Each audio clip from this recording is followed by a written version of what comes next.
Okay, I want to be strong. I want to be everything for you. Clean Bandit on the song title Stronger. You're listening to Inspiration FM 92.3. And yes, welcome to another edition of Rethinking Lagos show on Inspiration FM 92.3. My name is Stanley Uche.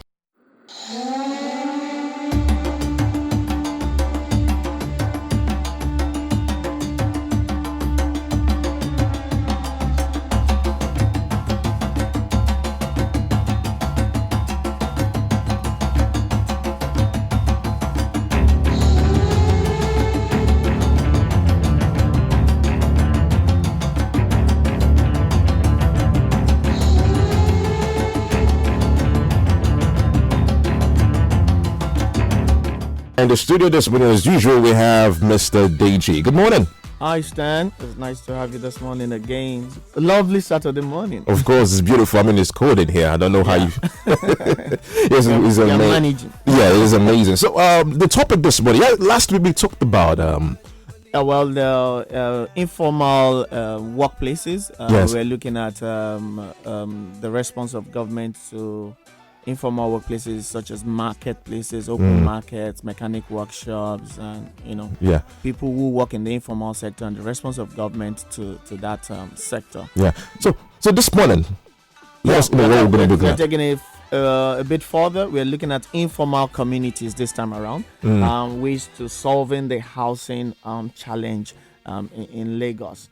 So from research, it shows that a vast majority of the people who live in Lagos live in informal settlements or densely populated areas, as you can put it. It is estimated that about 70% of the 23 million people who reside in Lagos live in over 200 informal communities. They have been referred to as slums or quarter settlements. Okay.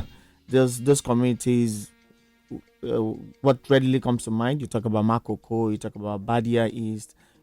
All of these kind of communities can be regarded as self-help strategies by citizens to fill the affordable housing gap, given the challenges of increase in the population.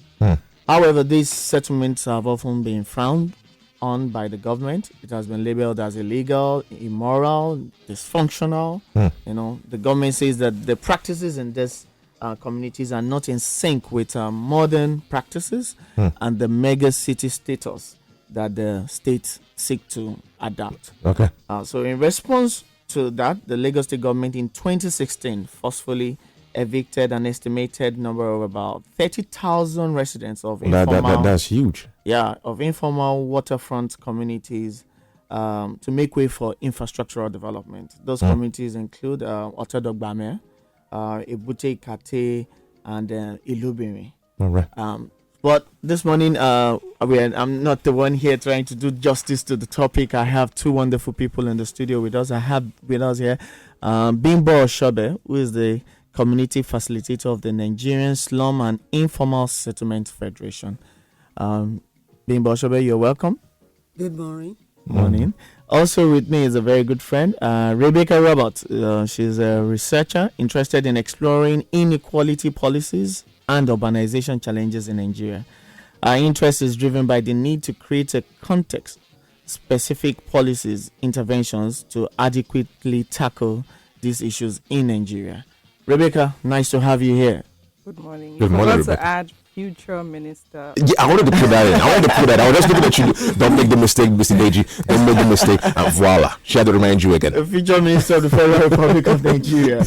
You're all welcome on the program. Good morning, Lagos. Now, just to remind you, you can also be part of this. All you need to do is to call us up and let us know what you think about this topic we're going to be talking about this morning. And it's 0700 923 923 923. That is 0700 923 923 923. Or send a message to 0817 313 6193. That is 0817 313 6193. Mr. Deji. Yeah, thank you. So, I think this, Rebecca will take the first shot.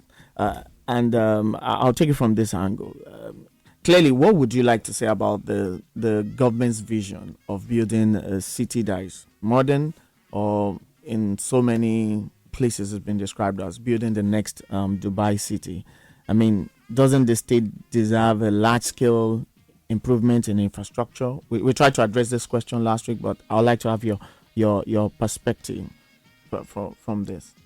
That's on this. on the megacity plan. Of Yeah, Lagos. the mega city plan, infrastructural development as the way forward. Doesn't the state deserve to have a large scale infrastructural development?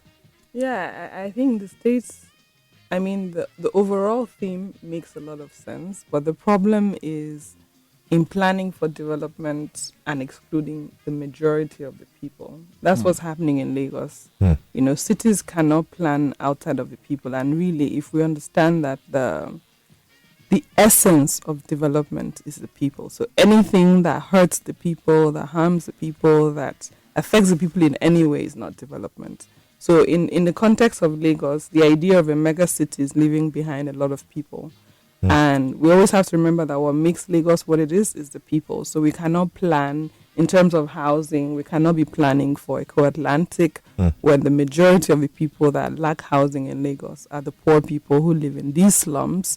And then the government is thinking that by hiding poverty or by attacking these people is going to make Lagos any better. That's very unrealistic. So you're saying that since Lagos is largely made up of 60 to 70% informality, it is very necessary that we start planning from this perspective. Yes, it's anything outside of that makes no sense. But because I hear also government officials still say, "Oh, the people, it's about the people, it's about the people." If it's about the people, then demolition and forced evictions and even projects that are unaffordable will not even be in question. It will not be in place, because then if it's really about the people, then you ask, when you're doing this project, what is affordability? Affordability for who? All the housing projects that have been done in Lagos State, even me, I cannot afford it. So if I cannot afford it, what chance does the majority of the people who set up these slums, what chances do they have?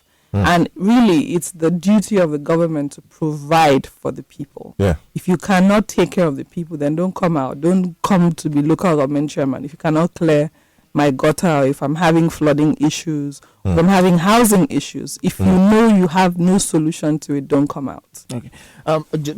For Mr. Oshobe, you're a representative of this focus group that we are talking about today. So would you like to share with us what has been the implication of all these forced evictions? In 2016 to 2017, we had the case of Otodo Gbame, Ilubinrin and Co. What has been the implication of these actions by the government? Well, to me, what I feel is the government they've not really done good to the people. Why do I say this? You're talking about 2016. This thing has been going on for a very long time. We had the issue of Pora. We had the issue of Badia East. And all these people that are forced out of their homes, you see them littered, that they find another solution, in the sense that when you try to evict a settlement, it gives birth to Another one. Settlement. Another settlement. not even one, like 3, 4, 5, 6 more, because you as an informal settler will look for a place where you can settle again, where will be a bit convenient for you, because you cannot afford to go for a higher something. So, and many of these children that are thrown out of their homes, what becomes of them? A lot of people die in the process, and the ones that did not die find solutions to their find a better place to stay. So you're saying that first evictions, the people never really leave. They don't still stay. They don't. They just look for somewhere else to exactly move into. They don't. And I don't think forced eviction is the I don't think is the solution to any problem. So that's why we continue to say forced eviction never again. If you plan with the people, it will be better than driving the people out on the street. Rebecca, I've often heard people say, "Oh, why can't these people just go back?" Go back where? To where? It's true. Like, if Is this our own case of xenophobia? Yes, and many of the people were tweeting last week about South Africa, but we do it to each other. To each other. Yeah, because if clearly, Otodo Gbame was a Egun community in Lagos, and people were saying they are Eguns, they are not Lagosians. That doesn't, as a human rights activist, And as someone with common sense, doesn't concern me that my border is porous. What concerns me is every human being, I don't care where they're from, should not be treated like animals. All right, now let me just take you back to where I'm coming from. Let me say from River State precisely.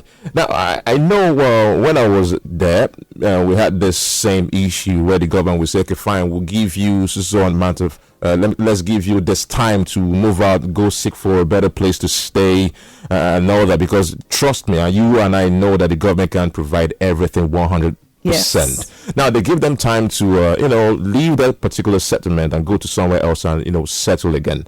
Why? Because maybe the government, they're thinking about good roads, better infrastructure around that area that would benefit the immediate community as we speak. But what you see most times is that even when they say, okay, fine, we'll give you even a year or two to leave this area, they're still there. So when they come up with this, when they start destroying these illegal structures, like what the government would say, people start fronting like, why are you doing this to them? But the government on their own side would say, but we give these people time to seek alternatives, to seek somewhere else to stay until we get this done. Sometimes it could even be housing. Here's the thing. We are not still looking at the core of the issue. Everybody in Nigeria has a right to live in a city, because this thing is not happening in my village. We have more land than people. We're not struggling for land in my village. So, Okay. but every Nigerian has a right to live in the city because of what the city represents to not just Nigerians, even to foreigners, So when they come to a city like Lagos, or should I say most cities in Nigeria where don't have a master plan that makes sense, or they don't have a plan that has consistently been followed. So what that means is that we're not even a planned city.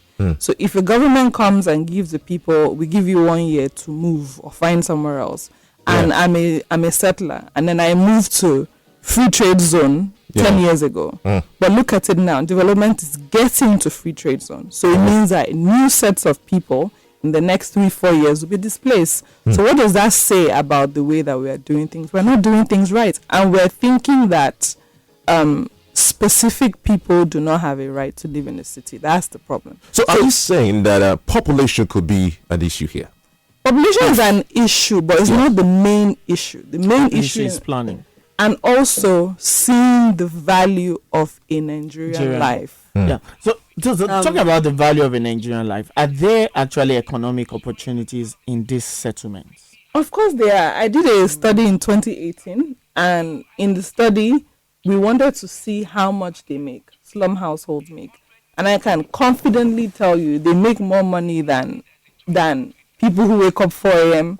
in Agbara and come to Lagos Island or Victoria Island to come and earn a living. They make lots of money, but the thing is, we don't look at it in that perspective. We look at them as a problem to be solved so that Lagos can be a megacity or Lagos can be Dubai, as opposed to looking at it in the perspective of how can we harness the population that Lagos has to make it benefit the government directly, because right now it is benefiting the government. I mean, if there are area boys or local government people that are chasing street traders, and one will collect 1,000 in the morning, in the afternoon another one is collecting 800, in the evening another one collects 1,000, that should have been taxed. But that doesn't concern me that that's happening. What concerns me is everybody who's running to earn their daily living have a right, human right, to earn their daily living, as long as Nigeria remains the way it is. Anything you do for a living that you're not killing other people, in my opinion, is the right thing to do. But we also talk about, you said slums, right?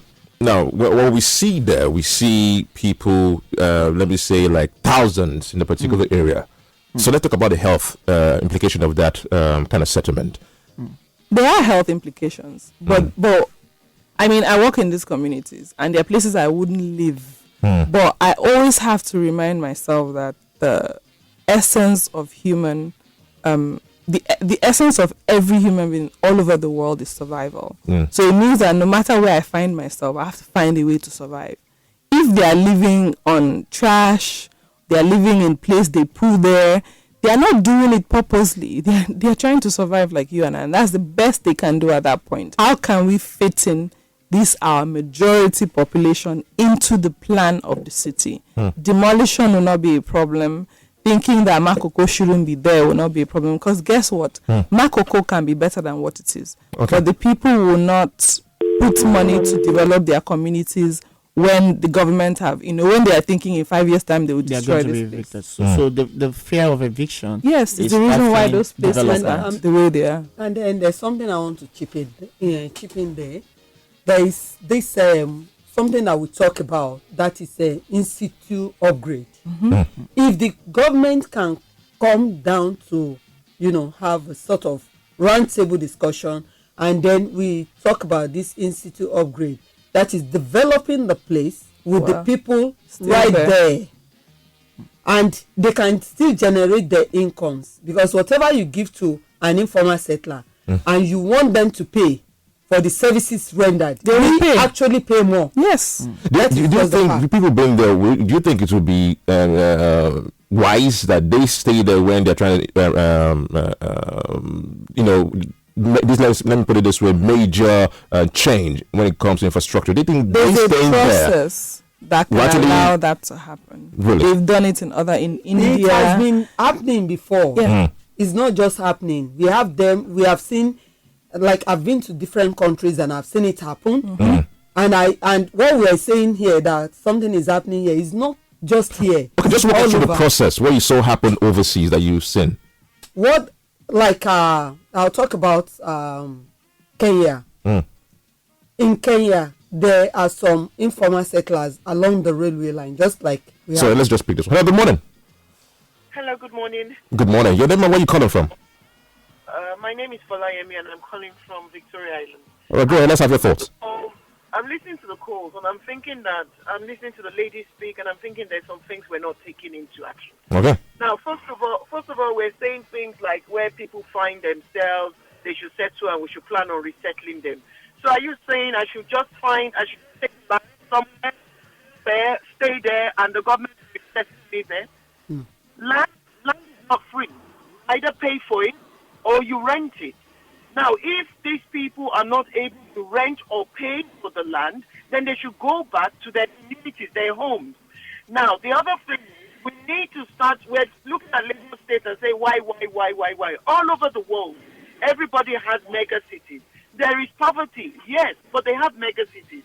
So what I'm asking is, why are we not talking about the other states developing their own communities such that we don't have such a massive influx? The influx is so much, and this you're talking about do not pay taxes. They don't pay taxes. They bastardize the environment. They make the infrastructure so poor that it looks like, what are we doing? I go on the street, find over, I can't even count, of people begging on the street, loitering. The other day I went to the beach. And I found a community that had set up themselves on one side. There is no sanitary, there's no toilets, nothing. They're not paying anything officially to the government or to the landowners. Fine. Take land anywhere, set up some businesses and say that the government should help us. We were supposed to work. They have an origin. Let them go back to their origin, where their fathers or their fathers have or have community. Lagos is not dumping ground. Okay. Not dumping ground. All right. Thank you very much for sharing this morning. Thank you very much. All right. You heard that. Can I? Yes. Yeah, your response. Go ahead. So, first of all, I think she's misunderstanding what we're trying to. We're not saying that anywhere people settle, they can stay there. I can honestly say, if Lagos State government or other cities are serious about planning a city that is sustainable and resilient, many communities will be destroyed. All right. Now, Hello, good morning. Let's just take this. Good morning. Hello. Good morning. Good morning. Your name and where you calling from? I'm calling from Okota. All right. Your name? The last caller. Yes. Let's have your name first of all before we continue. My name is Sejuro. All right. Go ahead. The main issue here is settlement. Yes. I grew up in a swamp area, and I now move out from my upbringing. Okay. Because the lady in the studio was saying the right thing. None of those people are not. Government cannot get tax from them and pay. They are paying by those local governments and tax, collecting money from them for the settlement. This government says they want to provide social amenity, way, road, drainage for all those people, and make the place where plans. Sometimes they will make a plan and they will not execute it. The other time they create a water for the government in that Olodi, those Tolu water works, and they try to create a pipe through digging all these things. You know, up to today, those things is abundant and it's not functioning. Okay. Drainage, yes, because that place is supposed to be more housing and more able for people to resident properly. You cannot say because you are in Victoria Island, you see all those people are shit. You make it affordable, even though you create a housing for the environment of the people. You make it affordable in their own way of income. All right. Collect it. Little by little. They can able to pay for it, but you know that after you build a place, and you make it very extravagant, the people will not be able to pay. All right, thank you very much. You've made your point. All right, he's saying don't make it too expensive so they can actually pay for this. Let's take one more call before you respond. Hello, good morning. Hello, good morning. Good morning. Your name and where you calling from? Yes, my name is Juan Kemad. I'm calling from Oshobe now. Go ahead. Yes, my problem with our government is this, that they don't value these people that you call informal people or whatever. They don't value life. When it is time for election now, you see governor's wife going inside those marketplaces, those places that these people do businesses. So the expensive shoes and all that. Yes, go ahead. And after the election, they are nobody again to you. These are the people who vote for you. You understand? So I mean, why can't government make life better? Because like that lady in the studio said, you cannot do without these people. They are part of Nigeria. They are part of. You can't do without these people. Why can't government find a geography to a particular place like this, build the house and make it more affordable for these people? I'm just saying it will be very, very okay, and it will be very, very unfair for you to drive and say, okay, you have one. Hello, you still with us?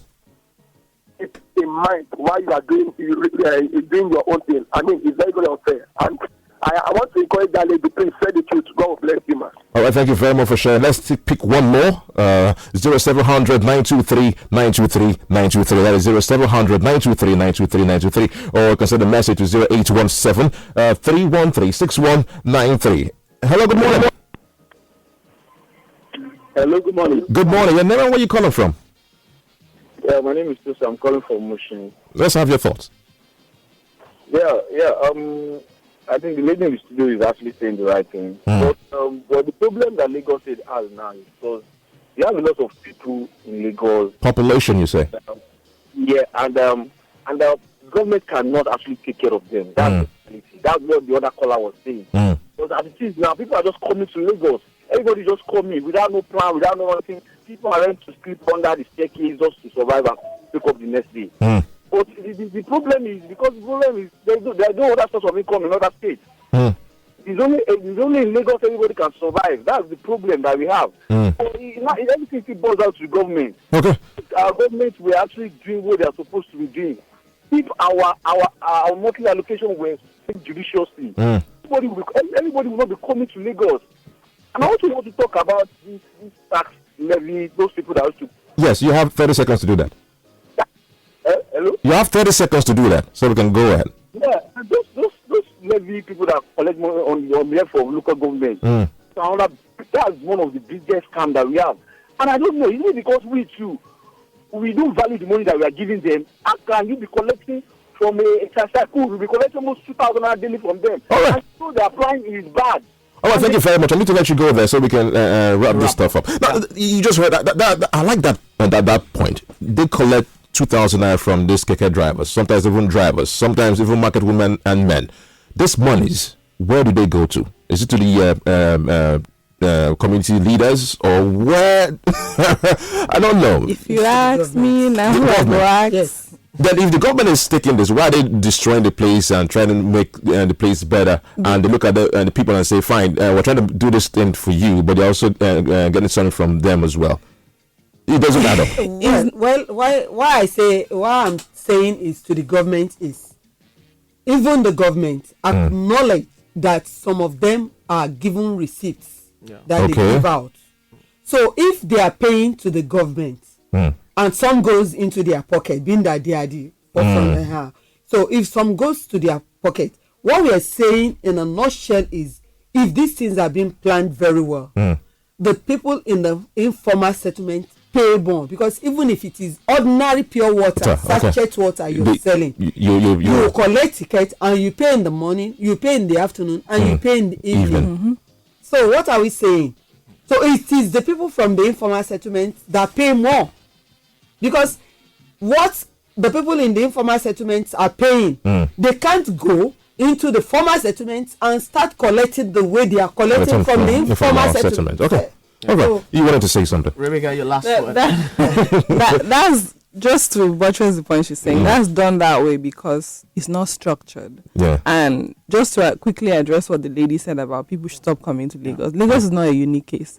In Tokyo, Japan, the most populated city in the world, people sleep anywhere they find. The government is not trying to say let's stop people from coming. But now you ask yourself the question: is it the government fault that they sleep anywhere they find? No, but here's where I'm getting to. In Tokyo, it's illegal to be homeless, and because the government is trying to solve the problem with various stakeholder groups, what that means, because they value human life, if you're a business and you're open 24 hours, by midnight people come with their pillows and their cover cloths to come and sleep there. It is mandated by the government, because the government recognizes that development is not outside. It's not about structures and skyscrapers. It's about the people. Yeah. So until the government if the government cannot house people, they have to work with people that can house people. Yeah. If land is a problem, land is not more a problem in Lagos than it is in Tokyo, Japan. But the government is making it work for the people.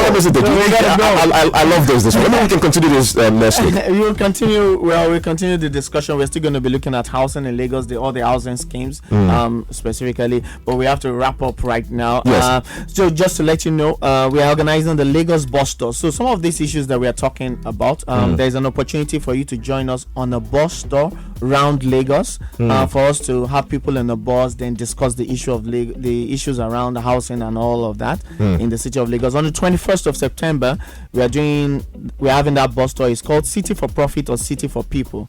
So for you to register for the bus tour, please text your name to 090 8502 3108 09085023108.